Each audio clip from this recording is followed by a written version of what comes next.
इस जो नसर मिसाइल है, इसके ऊपर एटमी वॉर हेड लग सकता है। ये सलाहियत अभी भारत के पास नहीं है और मैंने आपसे कहा था कि यह दुनिया के बहुत सारे ममालिक के पास ये टेक्नोलॉजी नहीं होगी। 60 से 70 किलोमीटर के रेंज में ये मिसाइल है, नसर इसका नाम है। एटमी वॉर हेड लग सकता है इस पर और ये कहीं भी मूव किया जा सकता है। जब ज़मीनी अफवाज पेशकदमी कर रही होती हैं तो उनको बहुत सारा इलाका दुश्मनों से खाली होना नज़र आना चाहिए और ये यहाँ से लॉन्च किया जाएगा तो 60 से 70 किलोमीटर के बाद जहाँ ये गिरेगा वहाँ 30 से 35 किलोमीटर के रेडियस में इलाका बिल्कुल खाली हो जाएगा।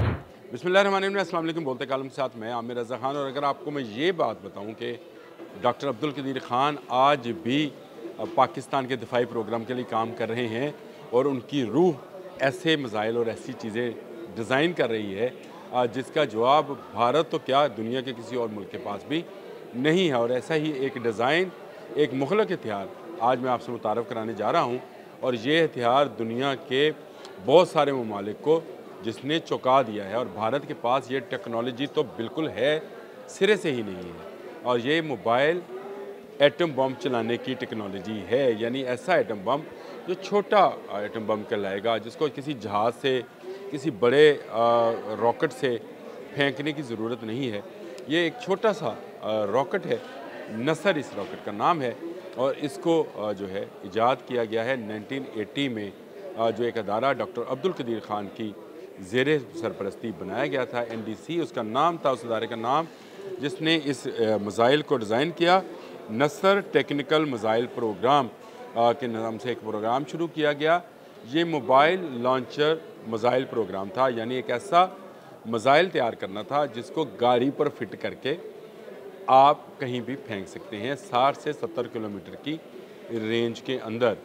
लाज़िम बात है ये कार हमारी आप जैसी कारों जैसी नहीं होगी, 800 सीसी 700 सीसी आर्मी व्हीकल होगी, लेकिन आर्मी व्हीकल का मूव होना टैंक से भी ज़्यादा आसान है और ज़्यादा तेज़ी के साथ बख्तर गाड़ी से भी ज़्यादा आसान है। इसको जल्दी जल्दी मूव किया जा सकता है। इस जो नसर मिसाइल है, इसके ऊपर एटमी वॉर हेड लग सकता है। ये सलाहियत अभी भारत के पास नहीं है और मैंने आपसे कहा था कि यह दुनिया के बहुत सारे ममालिक के पास ये टेक्नोलॉजी नहीं होगी। 60 से 70 किलोमीटर के रेंज में ये मिसाइल है, नसर इसका नाम है। एटमी वॉर हेड लग सकता है इस पर और ये कहीं भी मूव किया जा सकता है। जब ज़मीनी अफवाज पेशकदमी कर रही होती हैं तो उनको बहुत सारा इलाका दुश्मनों से खाली होना नज़र आना चाहिए और ये यहाँ से लॉन्च किया जाएगा तो 60 से 70 किलोमीटर के बाद जहाँ ये गिरेगा वहाँ 30 से 35 किलोमीटर के रेडियस में इलाका बिल्कुल खाली हो जाएगा। जी हाँ, इंसानी नफूस से खाली हो जाएगा। ये इतना मुखलक और ख़तरनाक हथियार है जो पाकिस्तान के पास और पाकिस्तान के साइंटिस्ट ने ईजाद किया है।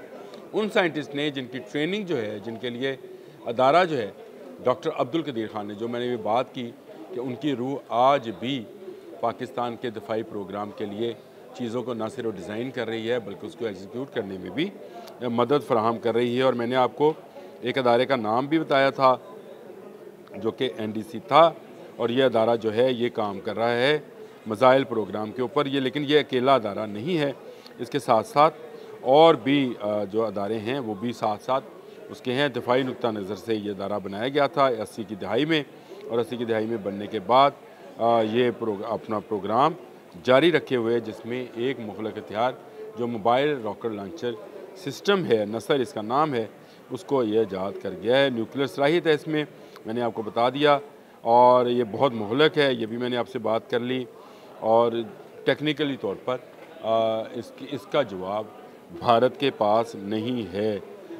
नसर में मिसाइल पाकिस्तान सिस्टम के दिफाई अमले का अहम हिस्सा है। ख़ास तौर पर भारत के साथ मुमकिन तनाज़ात के तनाज़र में ये मिसाइल पाकिस्तान को छोटे पैमाने पर न्यूक्लियर हथियार इस्तेमाल करने की सलाहियत फराहम करता है, जिससे दुश्मन को किसी भी जहाना इक़दाम से पहले सोचने पर मजबूर किया जा सकता है। सोचने पर वो सोचेगा भी नहीं, ख्याल करेगा तो फट जाएगा। मैं याद रखें आप, वो हमारे मतलब कुछ सोचेगा, कोई बुरी नज़र से देखेगा तो आँख निकाल लेंगे इस मिसाइल के ज़रिए।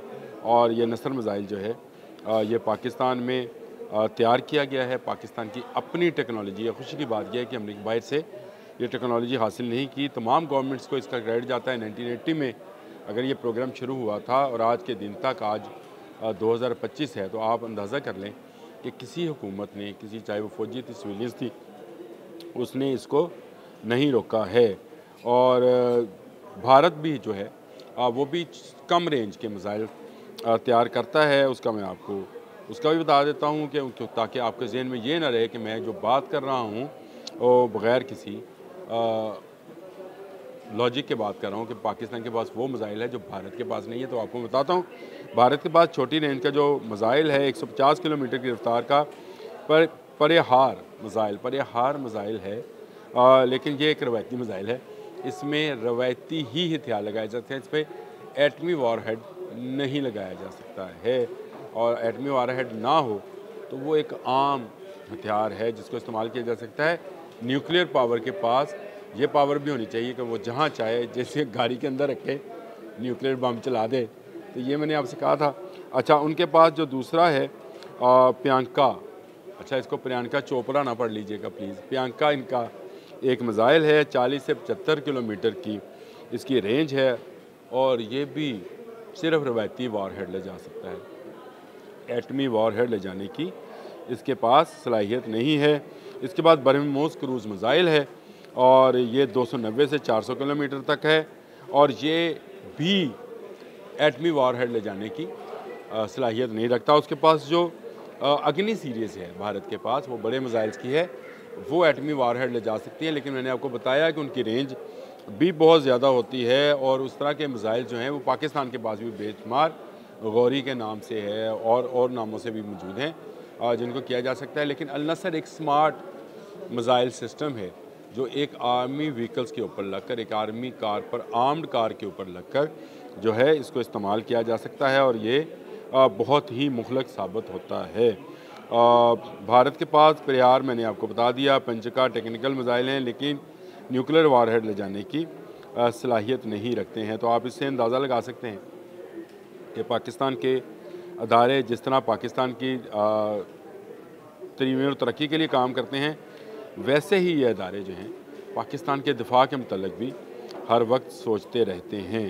और ये पाकिस्तान के साइंटिस्ट का एक कारनामा है जो उन्होंने तैयार किया। मैंने आपको नाम लिया था NDC नेशनल डेवलपमेंट कम्प्लेक्स और SDW special development works.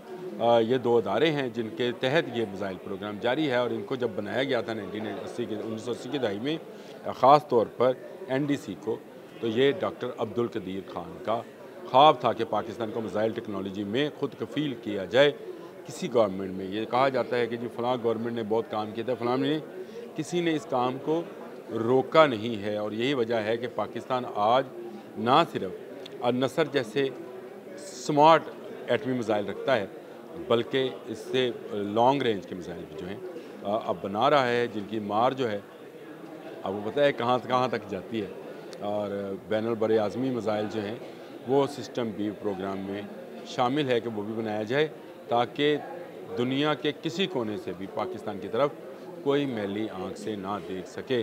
Pakistan के दिफाई अदारे जाग रहे हैं और हम इसीलिए पुरसुकून है कि पाकिस्तान का दिफा मजबूत हाथों में है। और नसर मिसाइल आने के बाद आप ये देखें कि भारत जो है, सोचना तो दूर की बात, वो सोचेगा तो मैंने कहा फट जाएगा। सोचो भाई, नहीं सोचोगे क्योंकि अगर तुमने इस तरफ मैली आँख से देखा तुम्हारी आंखें निकाल ली जाएंगी। इसके लिए इतना ही। अल्लाह हाफ़िज़।